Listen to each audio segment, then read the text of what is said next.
Muy buenos días, hermanas y hermanos. Hoy hemos compartido la lectura del Evangelio según San Mateo, capítulo 4, versículos del 1 al 11, donde se relatan las tentaciones de Jesús en el desierto. Aquí el protagonista es el Señor Jesús, que es nuestro ejemplo de vida. Y Él lo demuestra de esta manera. Él fue el único que podría haber compartido esto con los discípulos y así lo hace para que esto fuera tomado como ejemplo para la vida de ellos y para nuestras vidas. Fíjense que sucede inmediatamente después del bautismo de Jesús.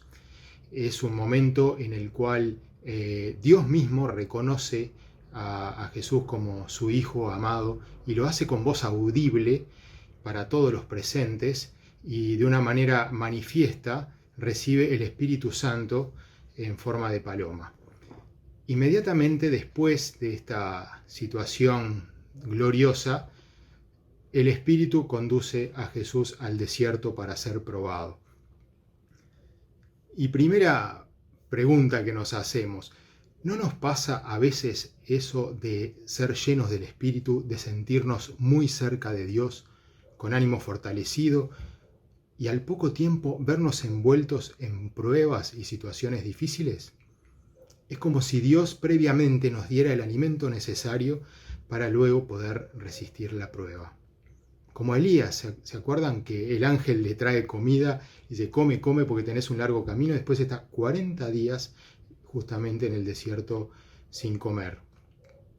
Por eso los apóstoles nos dejan bien claro, en este caso Pedro, en su carta, dice, no se sorprendan si tienen que afrontar problemas que pongan a prueba su confianza en Dios. Eso no es nada extraño. Al contrario, alégrense de poder sufrir como Cristo sufrió. Y si el único Hijo de Dios libre de pecado fue tentado, ¿cuánto más nosotros, que precisamos de la prueba para fortalecernos espiritualmente? Pero que nos quede claro que el Espíritu no es quien nos tienta, no es Dios, como dice Santiago, pero sí nos puede llevar a un lugar donde seremos tentados. El apóstol Santiago dice, al contrario, no es Dios, sino que ustedes son tentados por sus propios malos deseos, que los atraen y los seducen.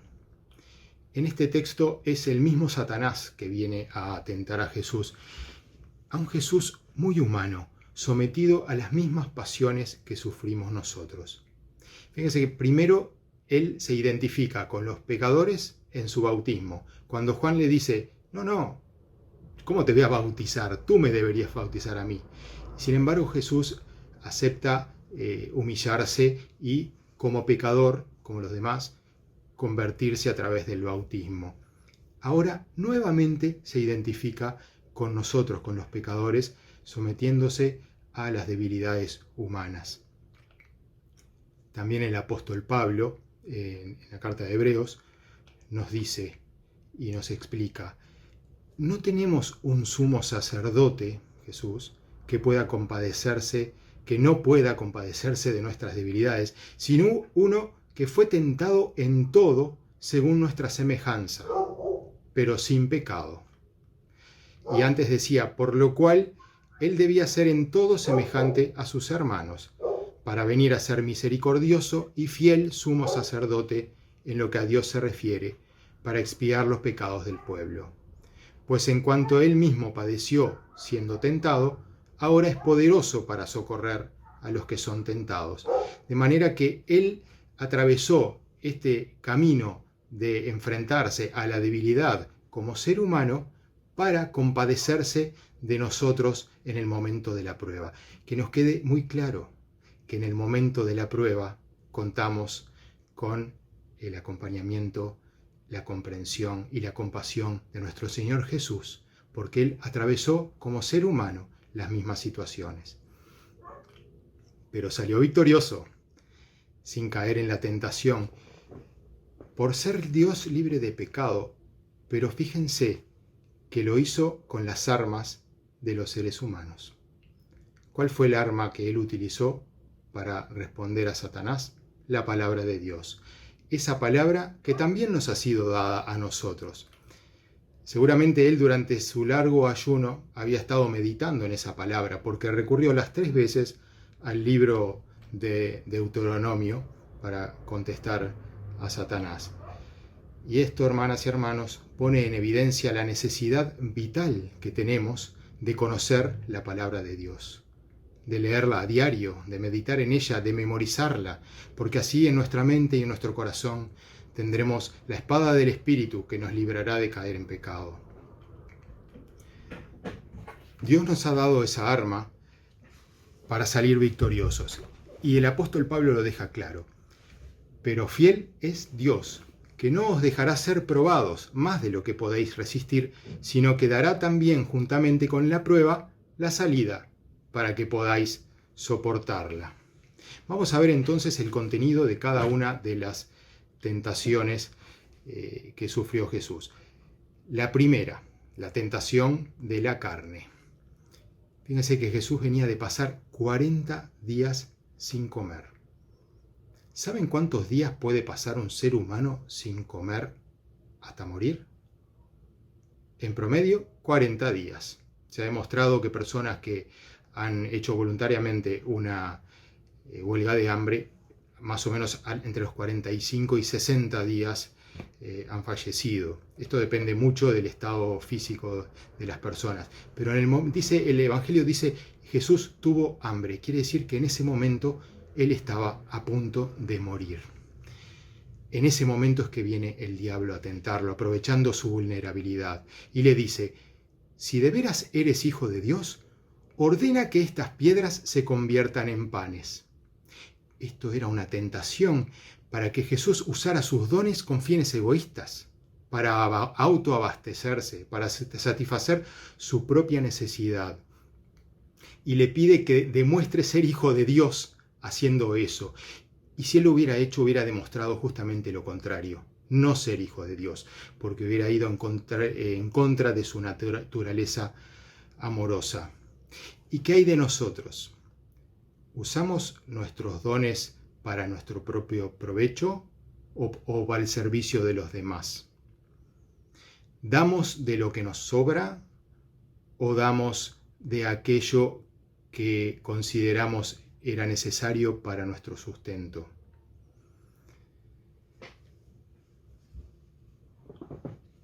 Por otro lado, la respuesta de Jesús: no solo de pan vivirá el hombre, sino de toda palabra que sale de la boca de Dios, nos recuerda que las necesidades físicas no deben ser nuestra prioridad.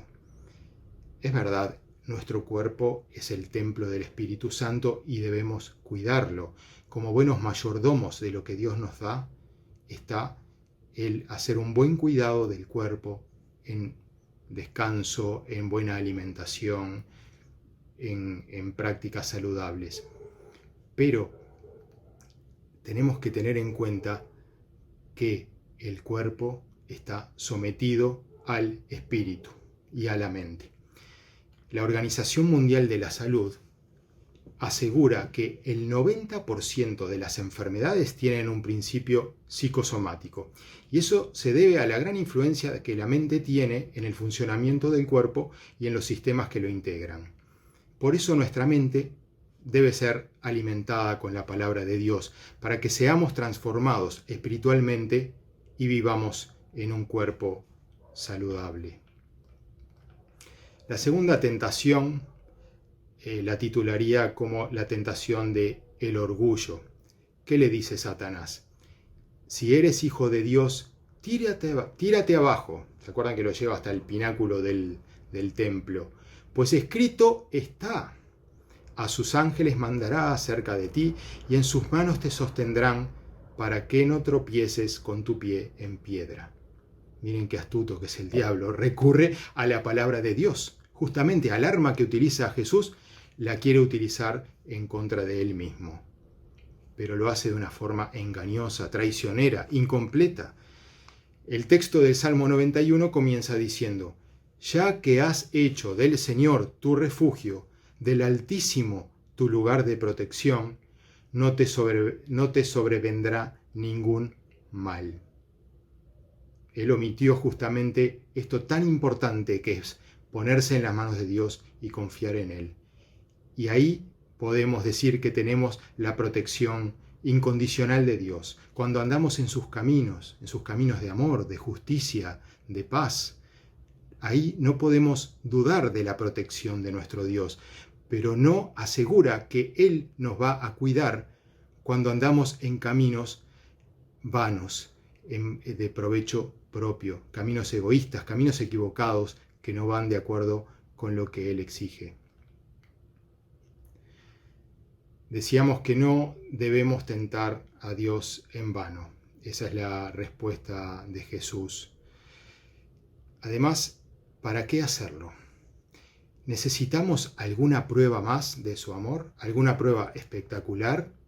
Ella lo demostró entregando a su Hijo en la cruz para salvarnos. No hay otra prueba más espectacular que esa. Y deberíamos estar más atentos a las pequeñas pruebas de amor que Él nos da a diario. Esos pequeños milagros. Es una buena práctica estar agradeciendo al Señor por cada una de las situaciones que hemos vivido y cada una de las oraciones que Él ha respondido en favor nuestro. Dijimos que esta es la tentación del orgullo, de creernos autosuficientes. Somos llamados a la humildad, a reconocer que somos criaturas del Señor y que Él es dueño de nuestra vida y de nuestros dones. Citemos al libro de Deuteronomio y cuando lo hagamos, pensemos en nuestra propia experiencia de vida, como si Dios nos lo estuviera diciendo ahora a nosotros, esto que dijo a los israelitas en su momento. Tengan cuidado de no olvidarse del Señor su Dios. Cuando hayan comido y estén satisfechos, y vivan en las buenas casas que hayan construido, y vean que sus vacas y ovejas han aumentado, lo mismo que su oro y su plata y todas sus propiedades, no se llenen de orgullo ni se olviden del Señor su Dios, que los sacó de Egipto, donde eran esclavos, que los hizo marchar por el grande y terrible desierto, lleno de serpientes venenosas y escorpiones, y donde no había agua. Pero Él sacó agua de una dura roca y les dio de beber, y en el desierto los alimentó con maná, para humillarlos y ponerlos a prueba para bien de ustedes. Y termina, no se les ocurra pensar que toda esta riqueza la hemos ganado con nuestro propio esfuerzo. Y con relación a nuestros hermanos, debemos también ser humildes. Eso lo deja muy claro el apóstol Pablo y dice, no hagáis nada por rivalidad o por vanidad, antes bien con humildad, estimando cada uno a los demás como superiores a él mismo. Así que tener un alto concepto de nosotros mismos, olvidando que todo se lo debemos a Dios, nos llevará por un camino contrario a la vida. La tercera tentación que enfrenta Jesús es la de la idolatría. El diablo le dice, todo esto te daré, mostrándole las naciones del mundo y su gloria, si postrado me adoras. El diablo sabía la importancia que tenía del punto de vista espiritual que Jesús se postrara ante él. Nada le importaban las posesiones. Sabía que lo más importante era someter la voluntad de Jesús a la suya. Y Jesús le dice, solo a Dios adorarás.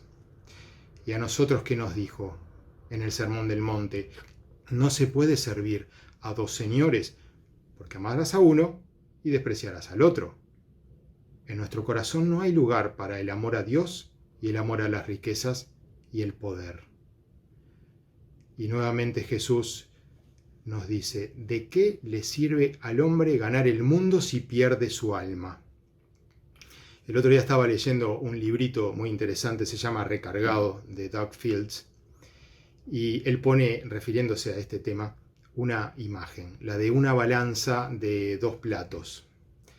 En uno de ellos, imagínense que están todas las cosas que tú tienes y todas las que consideras, las que quisieras tener y que consideras beneficiosas para la vida. Las casas, autos, comida, vestimenta, viajes, vacaciones, piscinas, inversiones, cargos laborales, la reputación, los títulos profesionales, los conocimientos, etcétera, etcétera, etcétera. Todo eso en uno de los platos. En cambio, en el otro, imagina que está simplemente tu alma. Dicen que pesa 21 gramos. Uno diría que lo más pesado es todas esas cosas que nombramos, ¿verdad? Necesarias para la vida o creemos que son importantes. Sin embargo, Jesús nos deja muy claro que eso es un gran error, que lo más pesado es nuestra alma. Y que de nada sirve tener todo eso, tener el mundo entero, si perdemos nuestra alma. Porque en nuestro corazón no habría lugar para el amor a Dios. Y para ilustrar este punto quiero citar al gran predicador bautista inglés del siglo XIX, Charles Spurgeon.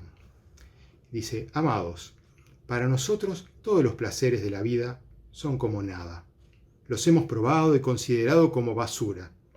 Si frente a todas estas cosas mortales estamos en un estado de insatisfacción, entonces hemos aprendido que nadie como Jesús puede hacer felices nuestras almas.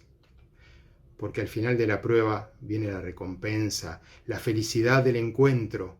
Y Jesús, luego de demostrar su confianza en Dios, recibe ahora sí la visita de los ángeles para brindarle alimento que necesitaba. Hicieron una gran fiesta. Qué gozo habrán tenido esos angelitos de servir al Señor. Nunca dudemos, hermanas y hermanos, de la fidelidad de Dios, que dará todo lo que necesitemos a su debido tiempo si perseveramos en su palabra y en hacer su voluntad. Que el Señor nos bendiga.